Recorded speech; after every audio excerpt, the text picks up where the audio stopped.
So good morning, everyone, and welcome to our webinar on the fourth cohort of the Phase 1 program of Moving Greater Minnesota Forward. My name is Elliott McFadden. I work in the Office of Transit and Active Transportation at the Minnesota Department of Transportation, and I manage our Moving Greater Minnesota Forward program. Today, we're going to talk a little bit about the Moving Greater Minnesota Forward program in general, and then go into some specifics about our Phase 1 program and how to apply if you have an idea for the program. So just before we start, a little bit of information about the Greater Minnesota Shared Mobility Program. It came out of our state rideshare program in the Office of Transit and was expanded to look at all shared mobility technologies and promote that in Greater Minnesota starting in 2020. As part of that refocus, we now work on building general understanding of shared mobility options, and we've done that through a webinar series that we have done over the last few years, as well as investment and research projects with academic institutions to look at different options around shared mobility. We're also building a network of organizations in the shared mobility space with our support of the Minnesota Shared Mobility Collaborative, which hosts quarterly convenings and shares information about shared mobility as it comes up and as a place for the public, private, academic, and philanthropic sectors to all meet and support shared mobility in the state, as well as plans in the future to hold a statewide shared mobility conference. And then finally, we also focus on how we build an environment around supporting shared mobility pilots in Greater Minnesota, and that's what we'll be talking about mainly today. So before we talk about the program itself, just to make sure everybody is aware, what is shared mobility when we talk about that? And it's basically transportation services that are shared among users. That can be services that are shared at the same time or independently of one another. So examples of services that are shared at the same time include public transportation, taxis and ride hails, and carpooling and van pooling. And services that are shared independently of one another include car sharing, bike sharing, scooter sharing, and some types of delivery services. A little bit about me as well as the program manager. I come from over a decade of experience in the new mobility space. I launched the first car sharing system in the state of Texas and was the founding CEO of the station-based bike share system in partnership with the city of Austin and Austin, Texas. I also co-founded the North American Bike Share Association and currently lead MnDOT's Mobility as a Service project, which is a regional multimodal trip planning, booking, and payment platform. And in my experience, both in previous organizations and at MnDOT, I have led product development and innovation projects using a concept called Lean Startup, which is our process for moving Greater Minnesota forward that we'll talk about a little bit later in the webinar. So what's the opportunity here and what are we looking to do with moving Greater Minnesota forward? So our vision is developing the first innovative shared mobility ecosystem in the nation that focuses on the unique needs of rural, tribal, and small urban communities. There are a lot of mobility labs and incubators around the country and around the world that work in this space, but they pretty much solely focus on highly urbanized areas. And we know there are unique needs in smaller communities that the solution that may work in a highly urbanized area doesn't necessarily scale down. And so we're looking to lead the nation and the world in this space. And our program is divided into 3 phases. We focus in phase 1 on helping projects develop their idea, phase 2 providing support for real-world testing, and phase 3 if projects are successful to help them scale. And we try to bring an all-sector collaborative approach. So we're bringing in all types of organizations and entities to work collaboratively together to provide technical and financial support and a clear roadmap for projects to succeed. So phase 1, which is what we'll be talking in more detail today, is our idea development phase, we have had about every 6 months a cohort of projects that work together in a process called Lean Startup to develop their idea. And really anyone with an idea for Greater Minnesota is eligible and can apply to help develop their idea. And our goal in phase 1 is to help match those phase 1 projects with funding in a phase 2, whether that's within MnDOT or other sorts of funding sources.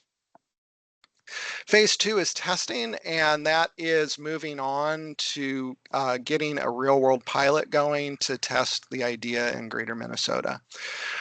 And within the MnDOT program, new for this year, we did a solicitation for phase 2 earlier this year that was open to any project that was focused on Greater Minnesota. We are, for this coming cycle, going to be requiring participation in a phase 1 cohort to be able to apply for this. And our model is that we want to see projects that are either based in a Greater Minnesota community or working directly with the Greater Minnesota community to produce that pilot. And we'll be doing a call this winter for $500,000 in project funding for phase 2. And then phase 3 is scaling. So we are looking at how we build programming to continue to support projects beyond that pilot phase, to look at how they secure long-term growth. And there are 3 avenues we see as options for that.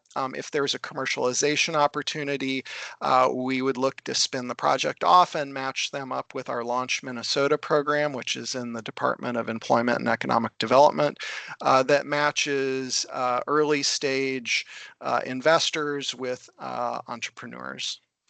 The second area we see opportunity is plugging into direct procurement of services in existing or new programming.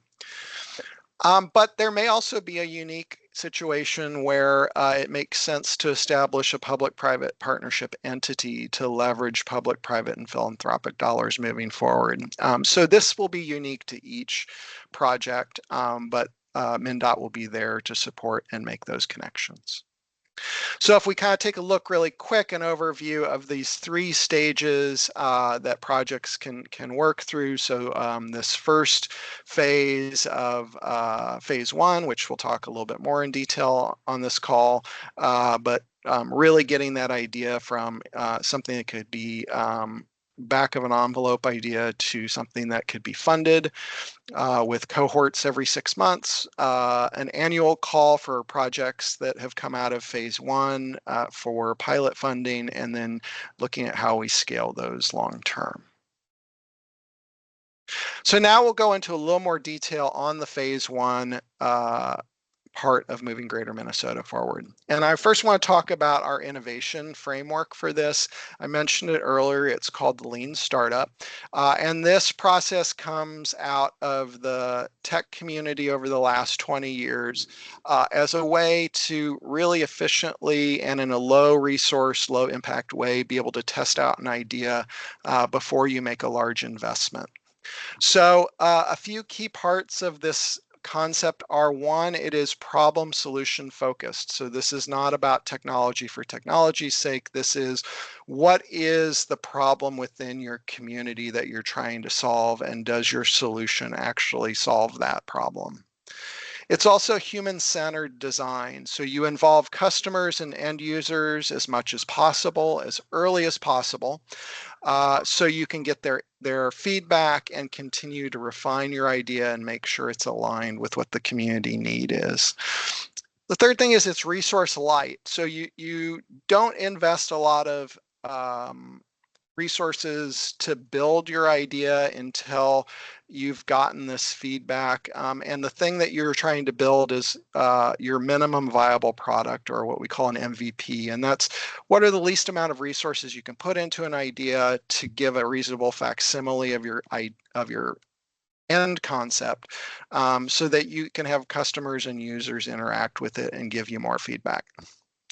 It's also built on the scientific method and metric focused. So you start with a hypothesis. What are you trying to achieve through success, and how are you going to measure that? And because of that, you only scale or add more resources when your idea meets or exceeds that hypothesis. In the meantime, you consider to refine, or if you reach a point where you can't go any further with a concept, you look to pivot to a new idea.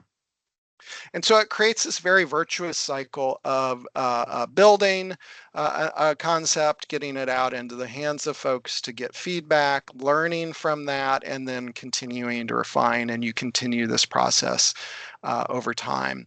And in the end, it's a great process because it does, in the long term, save you time and money. It reduces risk. So when it is time to put in resources, you're much more certain of outcomes. And in the end, you make a better product. And so what does our process look like within this concept? So we have phase one, where we partner with ILT Academy, which is based out of St. Cloud, and they lead an online process over 10 weeks. So projects that are accepted into our cohort are able to participate in this free of charge. They meet on a weekly basis, as well as there are office hours during the week to get us additional help. And in the end, the projects have a showcase pitch session, which we have reviewers and feedbackers come to and look at, and it's an opportunity to see the final work and make connections and prepare for phase two. In addition, we provide 6 months of additional coaching from ILT to continue to do the work from that first 10 weeks to getting you onto phase two. And we do have a limited number of stipends. We allow up to 12 projects in the cohort, but we do have a $4,000 stipend available for up to 6 projects per cohort. And again, our goal is to get you from that idea to being able to pursue pilot funding in phase two, whether that's through MnDOT or through philanthropic grants, private investment, or federal grants. And so with that, I'm going to take a break here from presenting. I have invited Ryan Johnston with Waypoint Transit Solutions, who was a member of our winter 2024 cohort, and asked him to just share a little bit about his experience and what he got out of phase one. And maybe he can tell us a little bit about what he's doing in phase two. Yeah, hi everybody. Wait, Elliot, does my audio sound good? It's a little light, so you might want to speak a little louder. We can just barely hear you. Okay, sounds good. So my name's Ryan. A little bit about myself, how I got into this. So I'm an electrical engineer by training, and basically, like Elliot said, anyone with an idea can do this program, because that was me. I basically just had an idea and a personal project that I was tinkering with when I signed up to go into this cohort.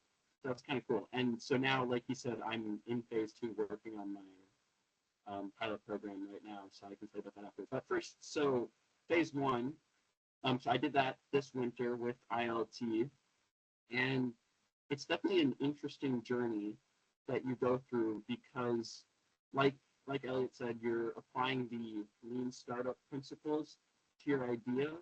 And at least in my experience, what that turns out to be is asking yourself a few different questions, about, is this really a problem that people are having? Is it a problem we're solving?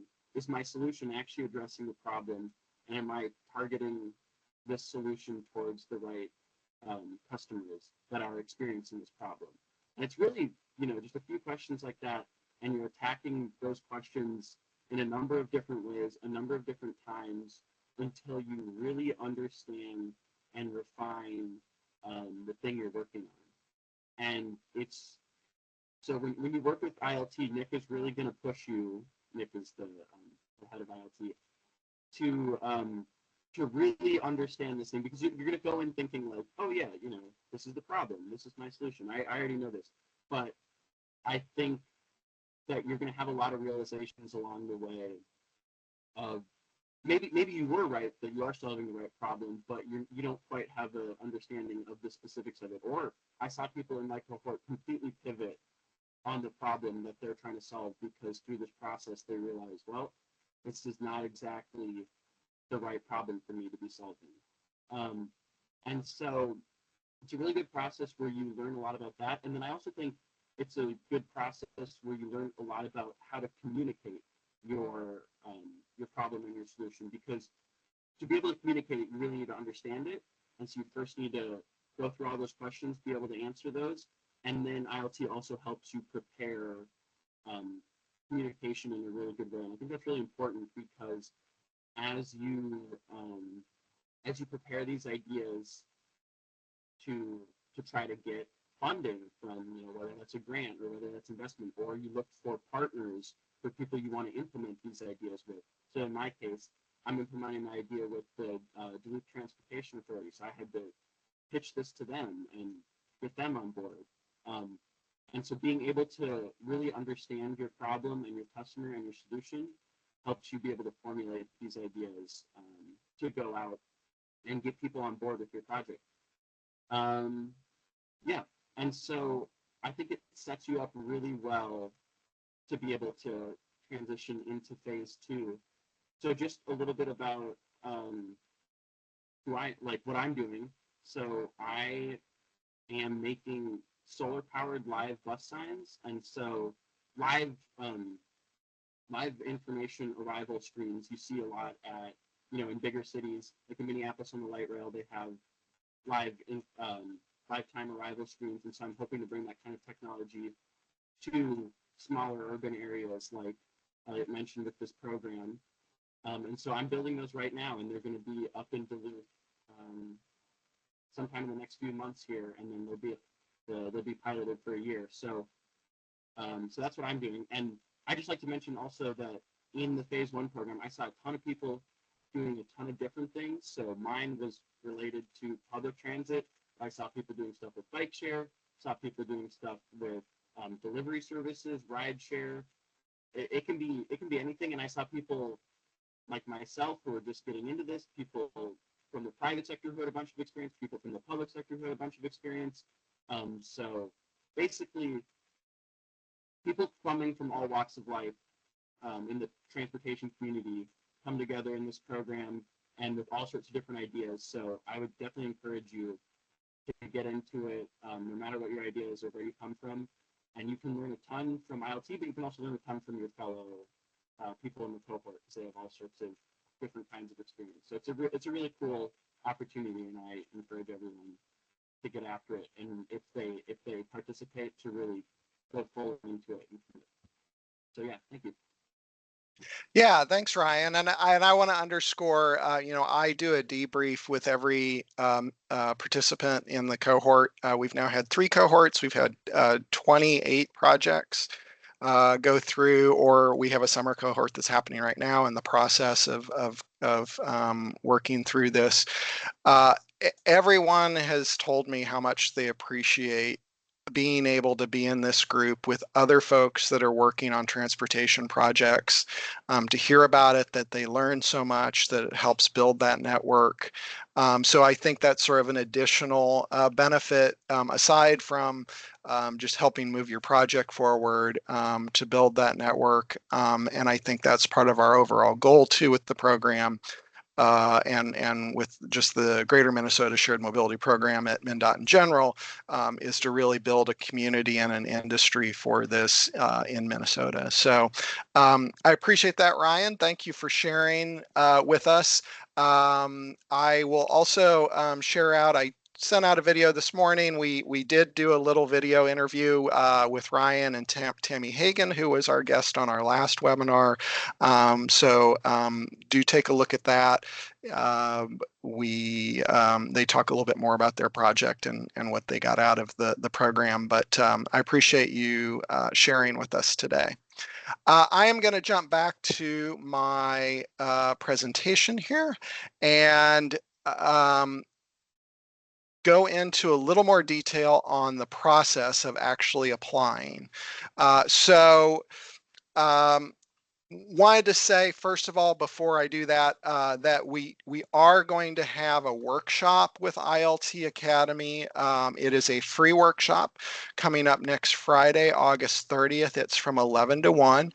It gives you a little bit of a taste of what the process is like, and you'll actually be able to work in that workshop on your idea, and by the end of that workshop, you will have everything you need to apply through our application. So if you're interested in this, you're not sure where to start, please go ahead and sign up for that workshop. We'll be sending a follow-up email on this with a link, but you can also see a link to that on our application website. So please do sign up for that, and you will get everything you need to apply. Let's see. So just a reminder, our deadline for this phase 1 cohort for the fall is Monday, September 9th. So you do need to get your application in by then. The program itself will be generally on Wednesdays starting October 8th. And that will run through early December. There'll be a week off during Thanksgiving. And now we'll talk a little bit about the application process. So first, what kinds of projects are eligible? So really anything that is a new shared mobility service, so if you have an idea for something that has never been tried before, we'd love to hear about that and you can apply. But also if it's something more of an idea you've heard about or seen in another community but has never been done in your community, that's also a great project idea to put into the hopper. We also see opportunities, and we have had members of the cohort, they have an existing technology or an existing shared mobility business, but they want to add a new business model, a new technology, a new form of efficiency. Maybe they want to see how they can improve their service delivery. So those kinds of projects are available, or it may be an existing service and you're looking at expanding to a new community or a new demographic. So you're trying to figure out, where do I start from there? I do share this link, which is dot.state.mn.us/shared-mobility. That is our shared mobility page. You can take a look at that page. Will show you past projects. So it'll show you all of the projects that have been selected in the last 3 cohorts. So you can get an idea of the projects that have been coming through the program, as well as the projects that were awarded phase 2 funding. So our eligibility, it is a very open eligibility. Really, anyone with an idea for Greater Minnesota can apply. So we have had municipalities, we've had transit agencies, community groups and small businesses, local small community organizations and nonprofits and small businesses, startups, or even individuals can apply. It can be a team of different organizations, so you can apply, and we have had participants where we have a couple of organizations that are working collaboratively on an idea, or we have a group applying within an organization. So you've got a couple of folks that are within one organization that are applying. That is okay. The important thing is we want to make sure that that we have somebody represented from your team at every week of the program. 10 weeks sounds like a long time, but it's not a long time. So if, and it's really important, we get a lot packed into each of those sessions each week. So we do welcome teams though, so you can do that in a collaborative way. We do look for at least one of the organization or part of the team to be based in Minnesota or have offices in the state. So if you are a national company that wants to do business in Minnesota and you're looking at this and you want to experiment, then you're going to want to be looking at matching up with a Greater Minnesota community in your application and be part of a team. The selection criteria includes, we look at the general quality of the proposal, the level of work and resources you've already committed to the project.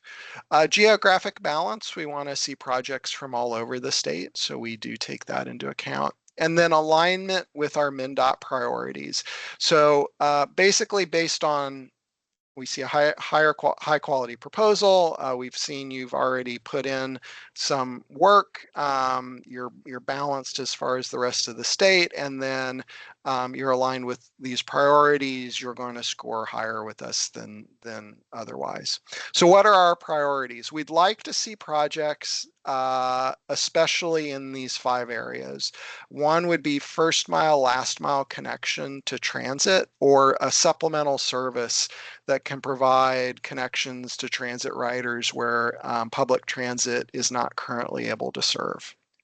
We also look at wanting to see how we can improve service to historically underserved communities that aren't currently served or underserved by current public transit, as well as improved efficiencies or business models for existing systems. So you've got a service that's already in the community, but you want to make it a better service, and you want to experiment with some new ideas. Also, winterization models for shared mobility. Some types of shared mobility, especially active transportation models, tend to be fair weather models, but we want to see options for year-round service. And then electrification of shared mobility. So we'd like to see projects that are helping accelerate that transition from internal combustion engine to electrification.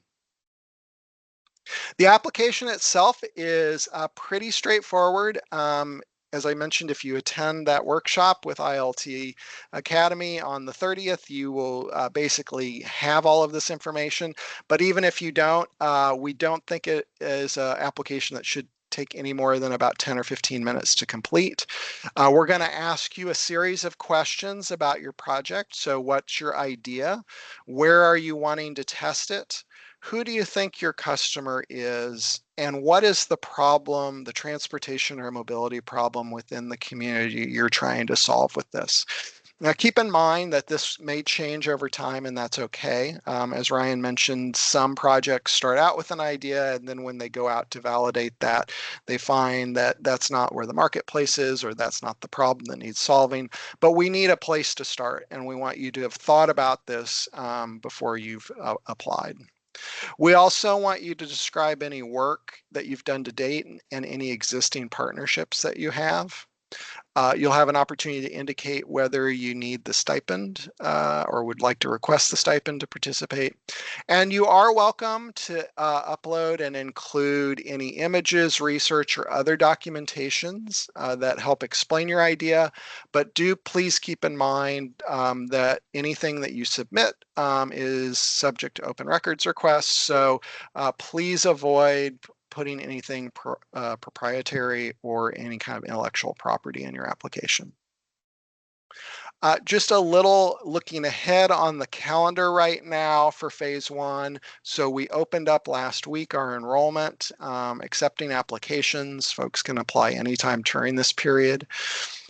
We also, as I mentioned earlier, will be having this Lean Startup Workshop with ILT for interested applicants on August 30th. And then September 9th will be the application deadline. And then we plan to announce the next round of our projects in our next fall cohort on September 24th. And then Wednesday, October 8th will be the first meeting, the kickoff of the fall cohort. Then that will go over an 11-week period, actually, because of the time off for Thanksgiving. And we'll be looking at somewhere around December 11th is the final projects showcase. So that will be when each project will develop and have their final presentation. And then next winter, we'll be opening up phase 2 applications. So those are applications for funding for pilots. So if you are accepted in the program and you complete the phase 1 process, you will be eligible to apply for those funds. And then we plan to have those those applications closed and projects awarded by spring of next year.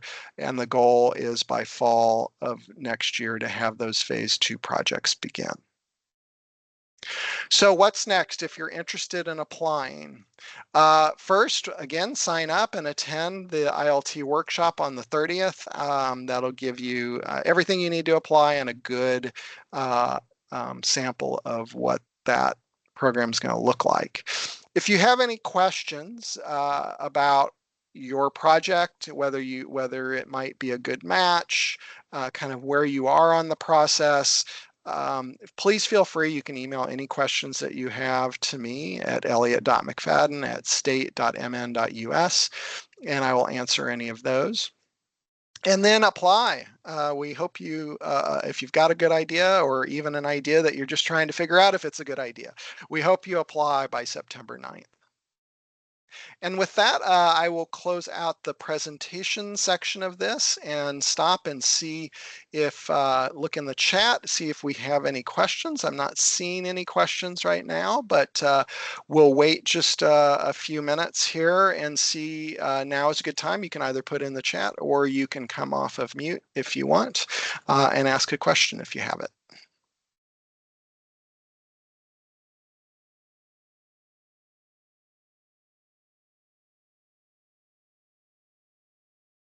And while folks are thinking about that, I'm going to go over here real quick and grab our link to both the video that we've done. That's the little testimonial from both Ryan and Tammy. I'll put that in the chat for folks to check out if you are interested. And then I will put also in a link to our enrollment or interest for the workshop on the 30th. So give me just a moment. Put that in there as well.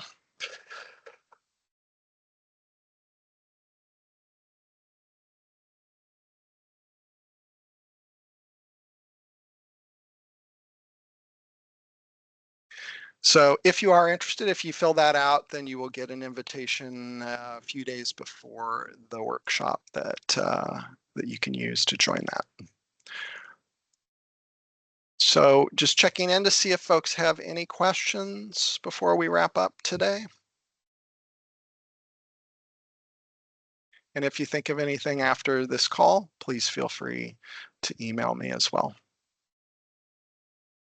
So not seeing any, I'll go ahead and wrap up the webinar today. I thank you for participating and hope to see your idea come in by September 9th. So thank you so much. Thanks, Elliott.